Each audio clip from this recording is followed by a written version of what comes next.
Thanks again, Stephanie, for organizing and coordinating, and thanks everyone for joining. I'm looking forward to a good discussion with you.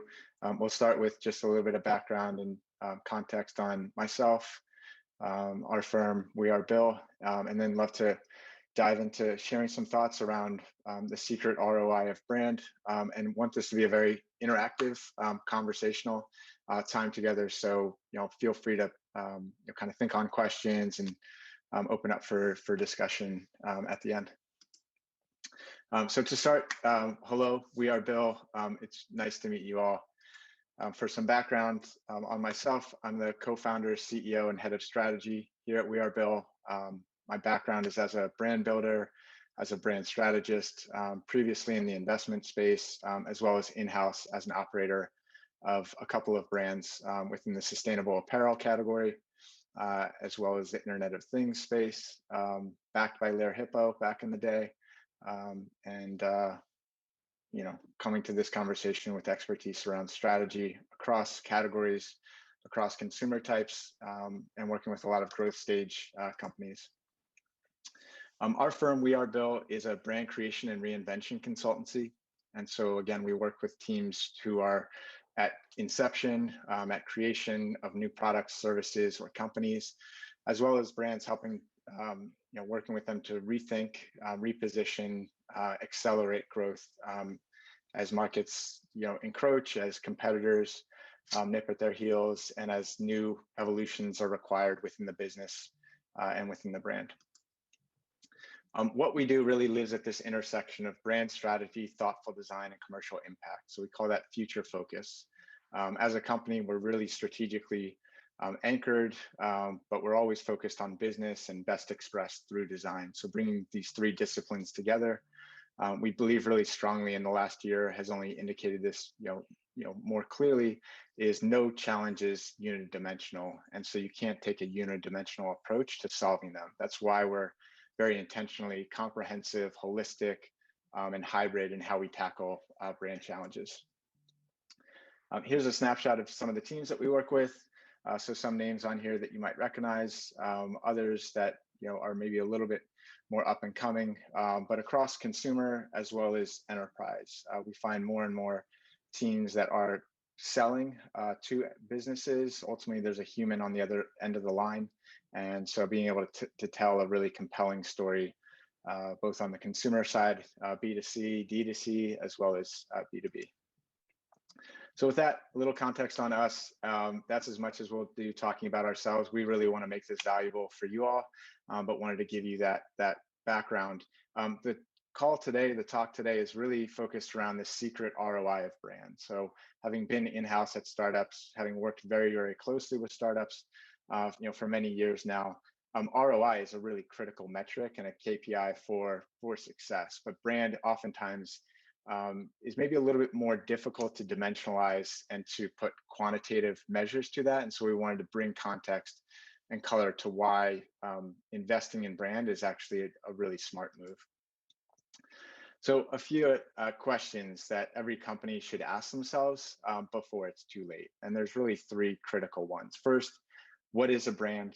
Second, when should I invest in it? And three, why does it actually matter? So these are questions that we oftentimes find are coming up for people.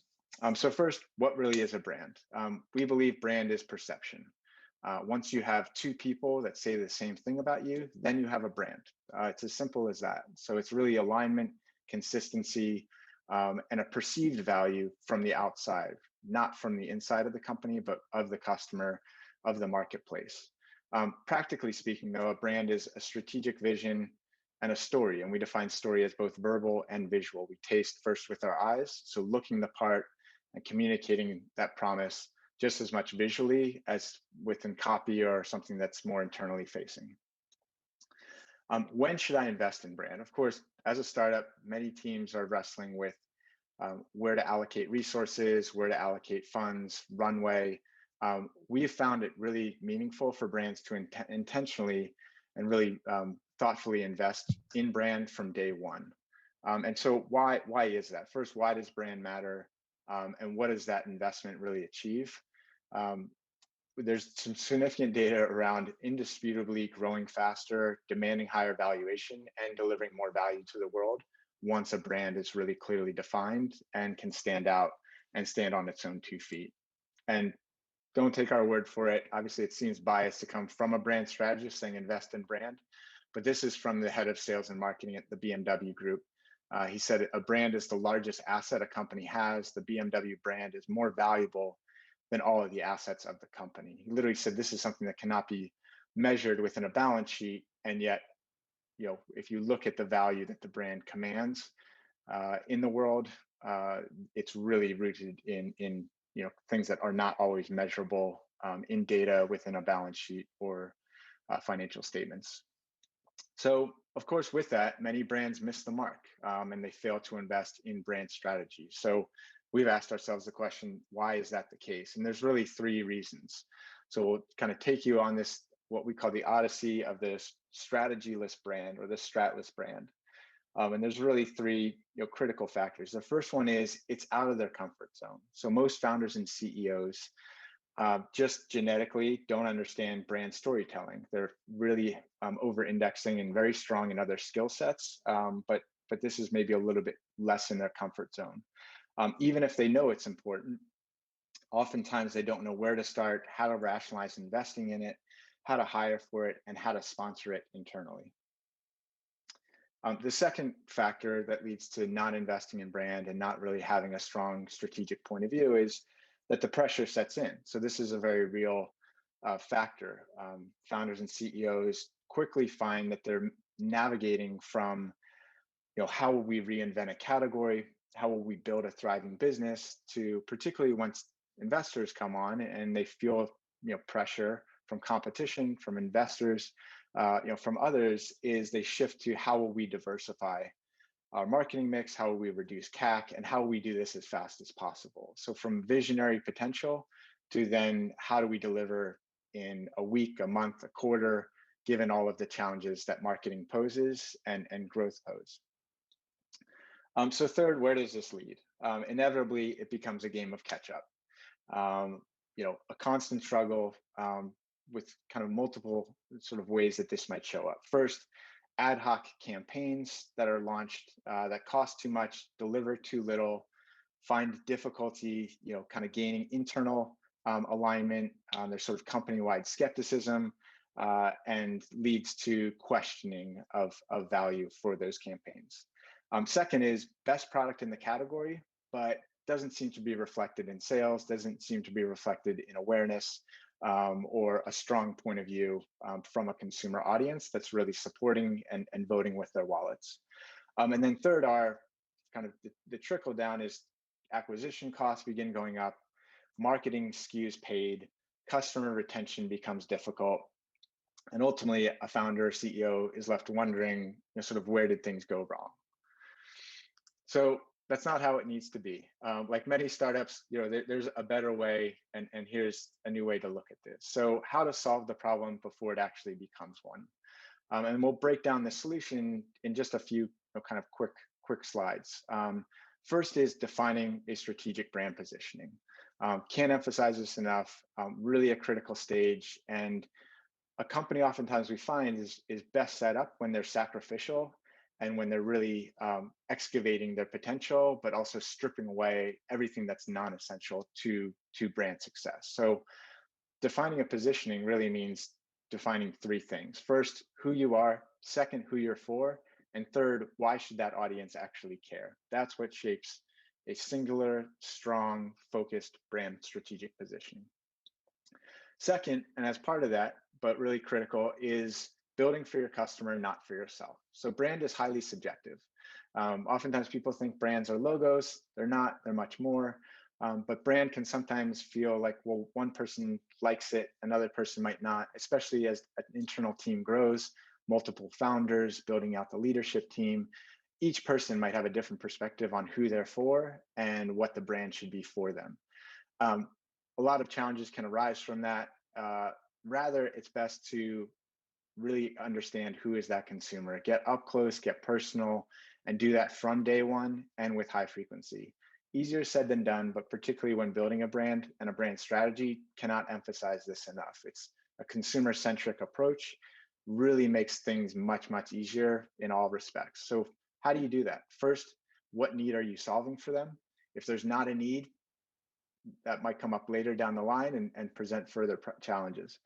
Second, what makes them tick? By that, we mean not just what they're buying, why they're shopping a competitor, but really from a DNA standpoint, from an attitudinal, behavioral, psychological, who is this person and really what makes them go? What gets them up out of bed in the morning? What are they looking for in their life? How might you fit into that? And then finally, how do they want to be communicated to? So this gets into tone of voice. This gets into resonance with an audience. You can have a great product, but literally, if you brand to them slightly differently, it can either do very well or do really poorly. And then third and finally is establish the fundamentals. We oftentimes think about a house, the actual architecture that goes into building a home. For a brand, it's imagine what's below the surface, building that concrete foundation. So here, those fundamentals, those pillars are three things. Again, what business are you really in? What are you really selling? And what are your non-negotiables? So this comes through in values, functional and emotional benefits, guardrails. Again, what are you really committed to? What are you really standing for? And how do you define that, lock that in, put that on paper, and gain alignment across the company? Building creative to follow from that actually becomes much easier, much more impactful when these fundamental elements are really clear. So finally, brand building is like exercise, and we're all living at home. We've seen the growth of the Pelotons of the world, the value of exercise, the value of nutrition. We've known that for a decade now. It's probably gaining more popularity. Brand building is a lot like exercise. If you do it as a discipline, build a regimen around it, it will really improve the whole body, overall well-being, and prevent disease in the future, make you feel better cognitively, physically, emotionally. So a brand is very similar to that. So let's look at a couple of problems of these strategyless brands out there. And we've put these all on one page just to really be able to show that landscape. So first, unaligned views on unique value propositions. Oftentimes, value props are really nailed down from a business standpoint, but how do those then materialize within brand? If there's lack of alignment from a brand strategy standpoint, there ends up being a lack of alignment as business growth commands that value prop needs to evolve, needs to change, needs to dial up, dial down.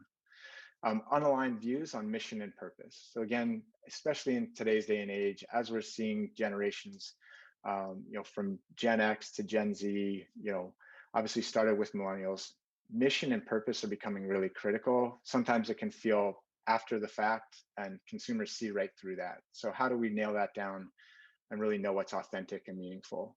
As mentioned, brand investments are ad hoc. That's not just marketing. It's also other ways to think about investing into brand. It becomes one-off, oftentimes channel-driven rather than top-down brand-driven, and leads to a lot of wheel spinning and probably a lot of market spend that's misplaced. Little to no research into key brand decisions. So again, taking a very consumer-centric, a very research-led, data-driven approach to what brand success might look like. Constant struggle to invest in brand. So if brand isn't important from day one, chances are as the business grows, talent is added, it's not going to become any more important. And that's where you get into that challenge of catch up in the future. Skeptical and siloed views. And finally, no understanding on how brand ladders up to revenue. So clearly for companies that are nailing brand, it looks like they've, it's just kind of fallen upon them. And we know who those are. A lot of them are frankly within their Hippo's portfolio. But investing in brand from day one, knowing how that can materialize and drive sales is something that, that we find is really meaningful. So finally, 3 closing thoughts. And then again, love this to be interactive, answer any questions that you have. So 3 closing thoughts. First, you have a brand book. That doesn't mean you have a brand strategy. So a brand strategy is really this kind of generative, reflective exercise based on the difficult conversations that are had while building out that brand strategy.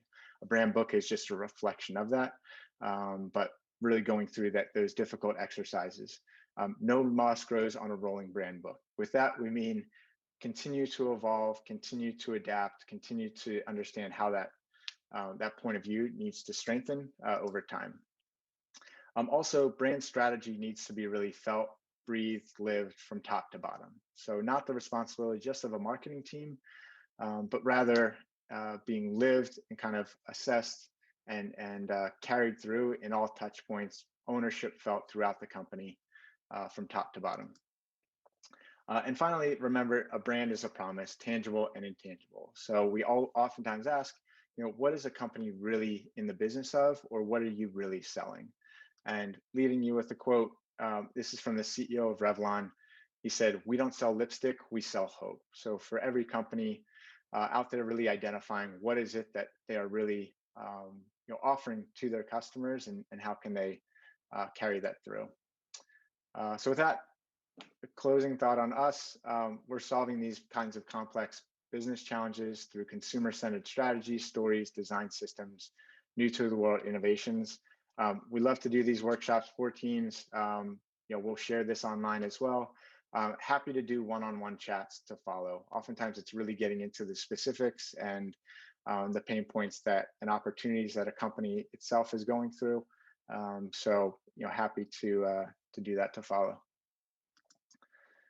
With that, for those that are here, love to open up for Q&A and hear your thoughts and how this resonates or where this might map to your particular state of business today.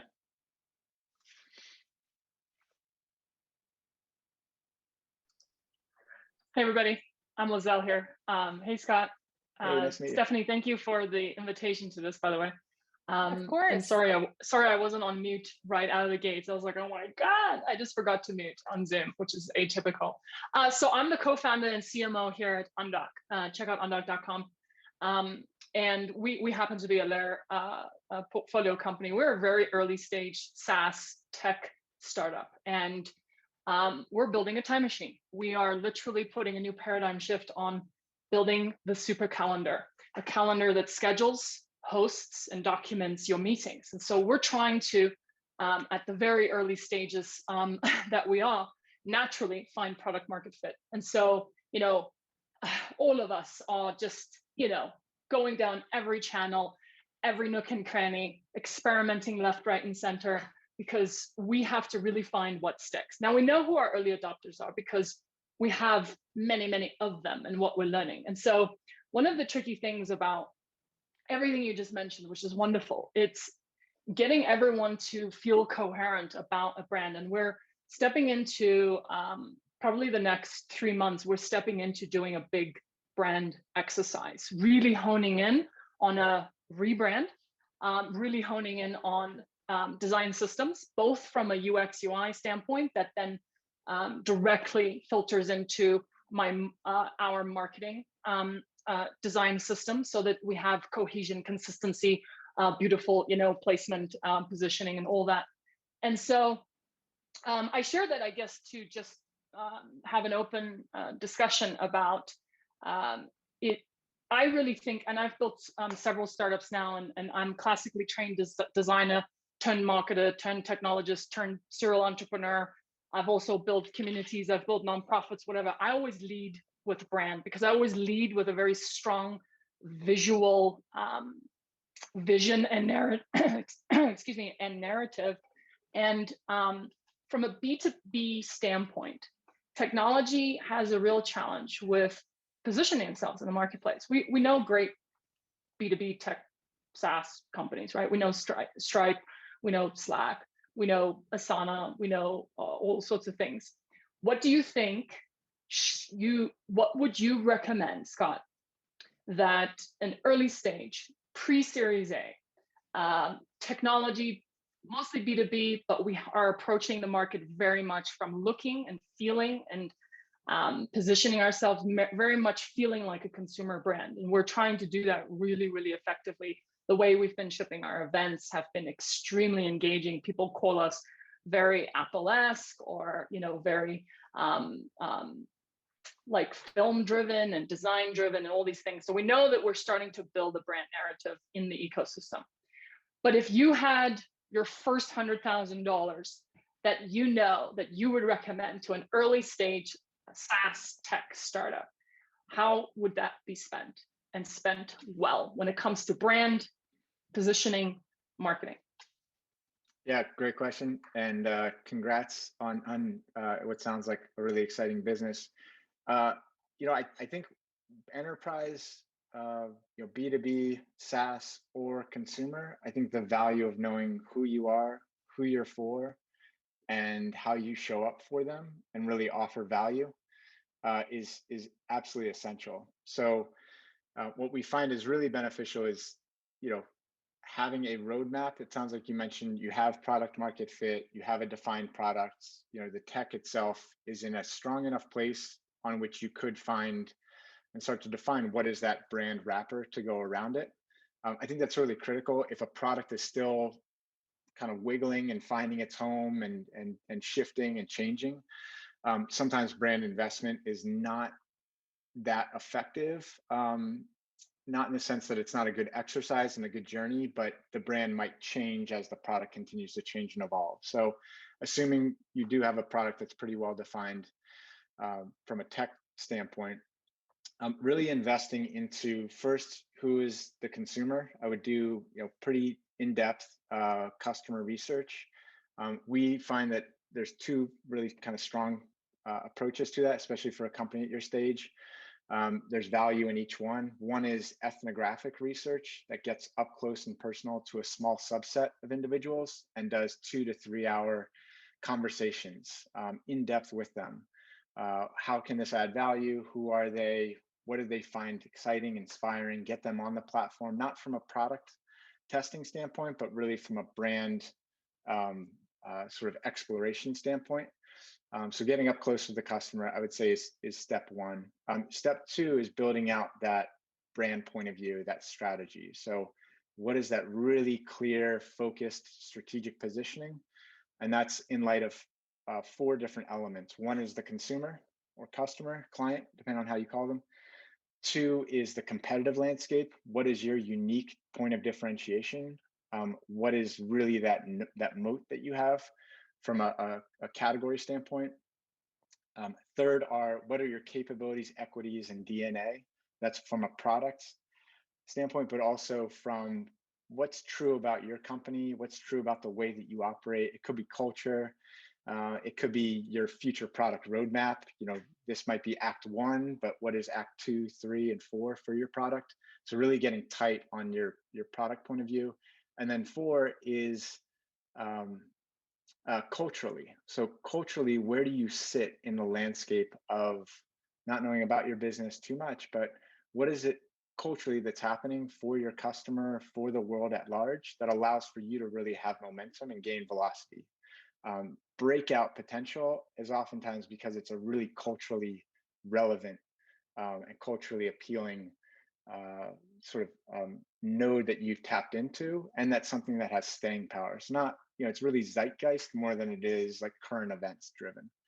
So I would say, customer, category, culture, and kind of your capabilities, and then culture at large are really those 4 elements.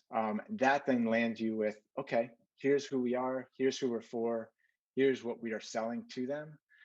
Now, how do we show up visually and verbally? So that's where brand style guides come to life. That's where brand messaging starts to come through. It could be executed within your website as a lead gen tool.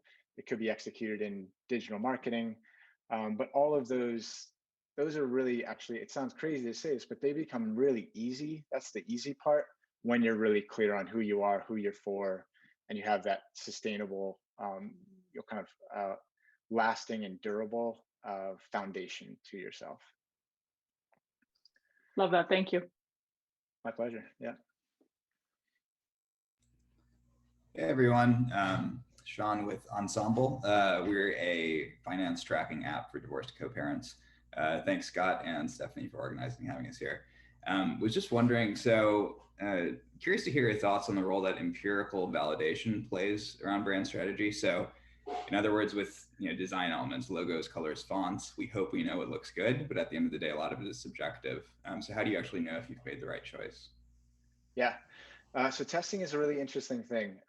We find that when we're developing brand identity, let's say, so logo, colors, fonts, right? It is very subjective. We find benefit in really rooting any strategy and ultimately then the brand identity, verbal, brand identity being visual, verbal identity being the messaging and story. When that's really rooted in research and upfront understanding and pretty rigorous kind of and deep categorical, competitive, consumer understanding, then again, the kind of creative that comes from it is more of an extension of those truths. So we oftentimes find in that first share out to a team where we're kind of sharing research, sharing insights, sharing a strategic positioning, it's more wordsmithing than it is like sort of land size, kind of like, big sort of like land size shifts that are needing to be made because it's rooted in truth that we find from each of those. Then when it gets to things like the logo, colors, visual identity, even name, oftentimes we have the question, like, how do you test for names? Well, people, if you ask people, like stop anyone on the street and ask them what they think of fill in the blank logo that they've never seen, never been exposed to before.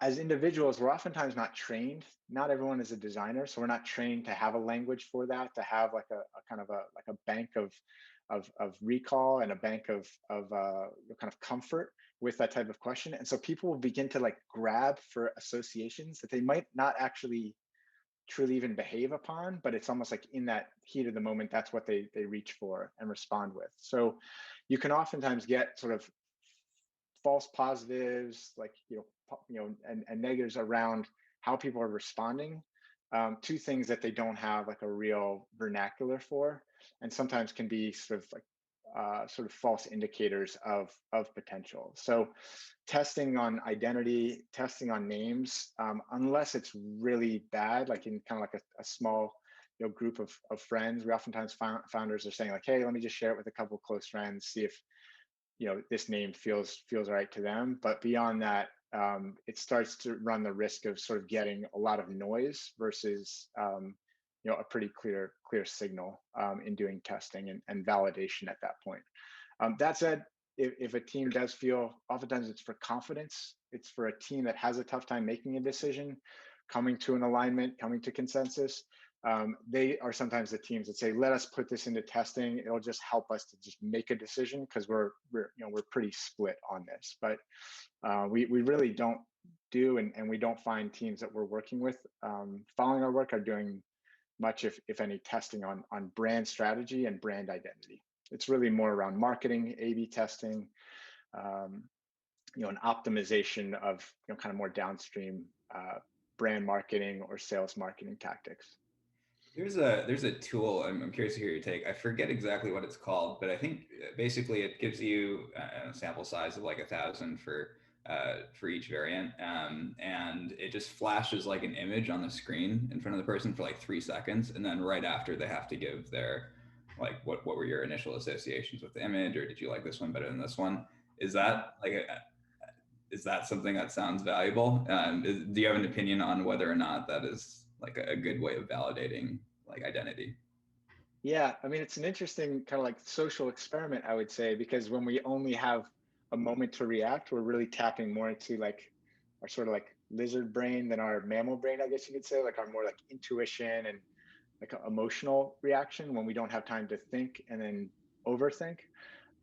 But without seeing it and kind of like knowing exactly how the question is being phrased, because that's too a challenge. Like giving someone, this is why we really kind of hold research and insights like quite closely, because depending on how questions are asked or what type of input or what context or who that audience is, there might be a lot of variables that are then leading to certain sort of outputs or answers from that data set. So a lot of kind of like thought, even like research partners that we work with on the quant side or for huge digital surveys and scrapes, it's a pretty deep methodology that they've developed to ensure accuracy and also importantly actionability. I mean, information and data is what it is. It's really more insight that we're looking for, and it's the sort of said and the unsaid. Oftentimes what people don't say or can't articulate is really where kind of the real opportunity might lie, because they haven't seen it before. They don't have a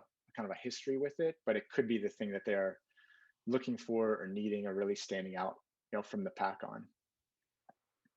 Cool, thank you. Yeah, my pleasure.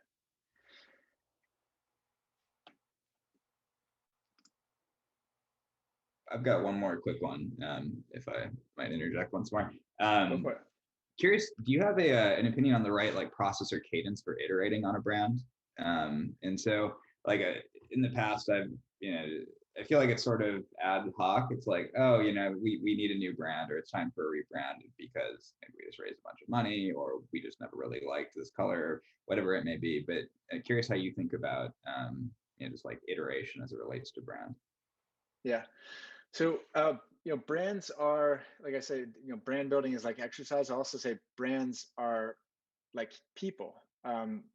Just as people evolve, I think it's really important and essential to reinvent ourselves and slough off our old self and kind of think about who we are, in today's world, or as we evolve as individuals. Same goes for brands. So, things change, things evolve, new products are launched, competitive dynamics shift.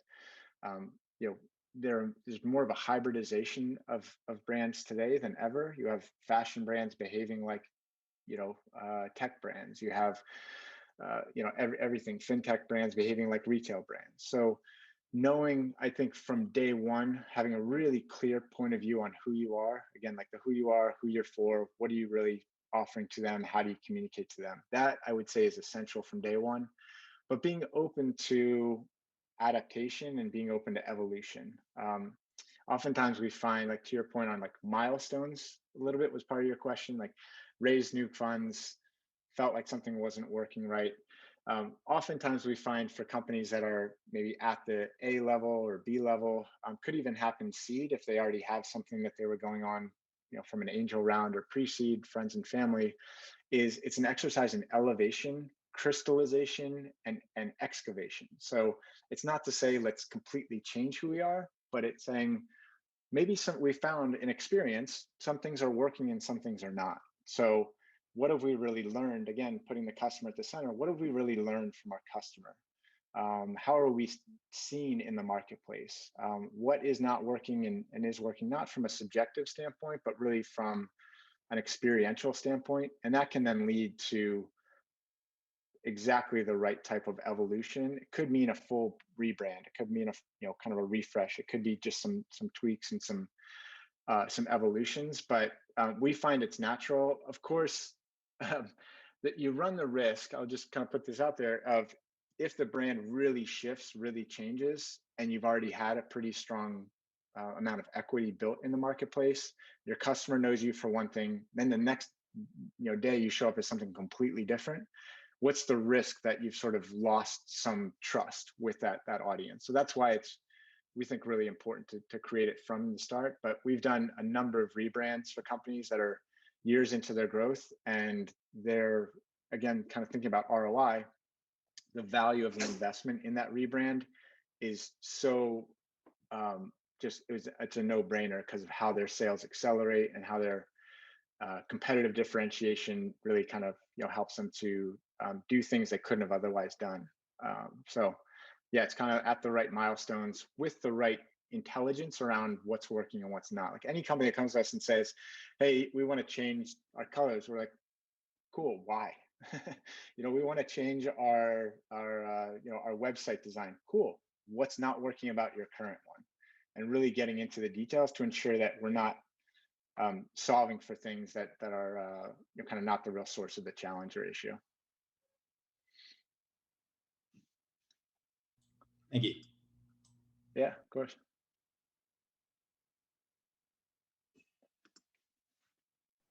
I'll jump in with one maybe last question. We obviously get the kind of brand agency question all the time, just given the stage at which we invest. What are some things that startups can do to make the most out of that type of engagement, especially because it's such a big investment?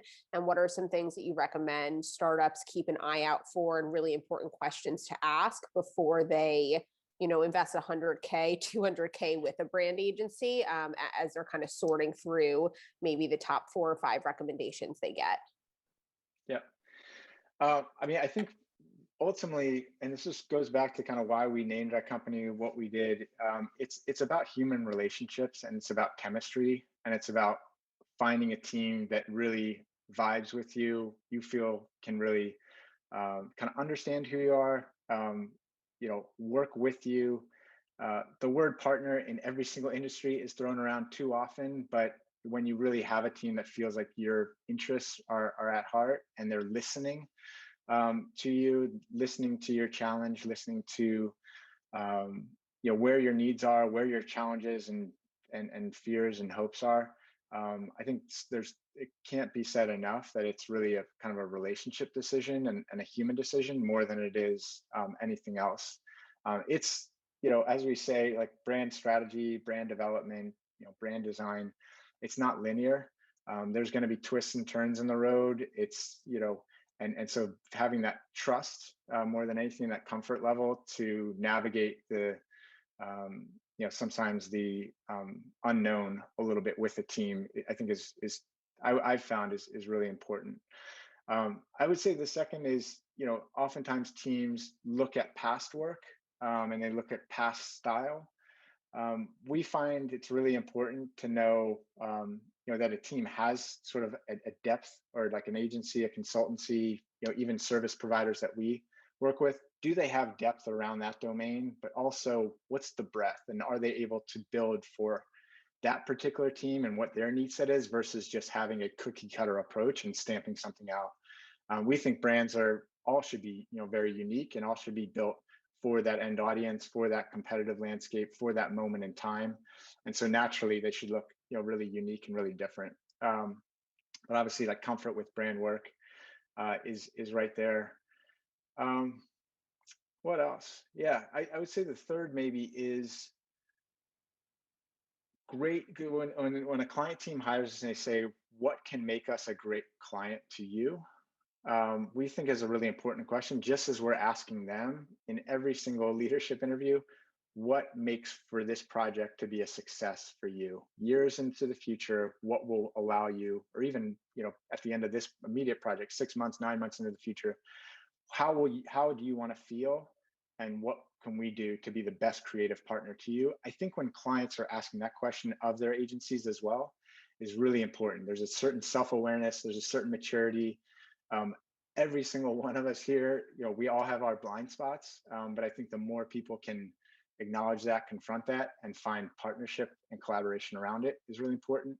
So some of that is coming to the conversation with that, self-awareness, with that level of maturity, humility, knowing that they're not great at brand potentially, and we're not great at running the operations of their business, but that's why we can, come together. And as part of that, it's coming with a clear brief too. Oftentimes we find teams will say, we need help on marketing. We're like, cool, can we see your brand book? Or we need a new website. Or, again, it goes to what's the story within the site, what's the visuals within the site. So I think a team spending, a team before coming to an agency, spending some time to understand what is it that their need states are, what is a tight brief. If they have constraints, we'd rather say just be straight up and open and honest around those, and see where people, can come in to meet you where you are. But realize there's a bit of, for example, price. Oftentimes teams don't want to share price. They want to see what the marketplace offers. We found, you get what you pay for in many cases, especially with startups. There's such a wide array of, kind of talent and agencies out there. But yeah, beyond price, if that's wanting to be left off the table, but being really clear on constraints, timing, milestones, and what the outputs are needed. That oftentimes helps an agency to say, we should take this seriously because they're taking it seriously. So that's I would say maybe that third or fourth point. Awesome, thanks. Yeah, of course. These are great questions, guys. And again, happy to take it offline. I have my email here, connect with me on LinkedIn. Obviously it's in the calendar invite as well, but love, working with all the growth stage and venture stage companies that we're teaming up with. So happy to hop on a follow-up call and answer other questions that come up as you go and as you grow. Well, thanks so much for the time. Thanks to everyone for joining us. Definitely take Scott up on this. He's a friend of the firm and no strings attached with any conversation. So definitely feel free to lean on him and reach out. But thanks so much for this, Scott. This was super helpful. Yeah, thanks to you, Stephanie, and appreciate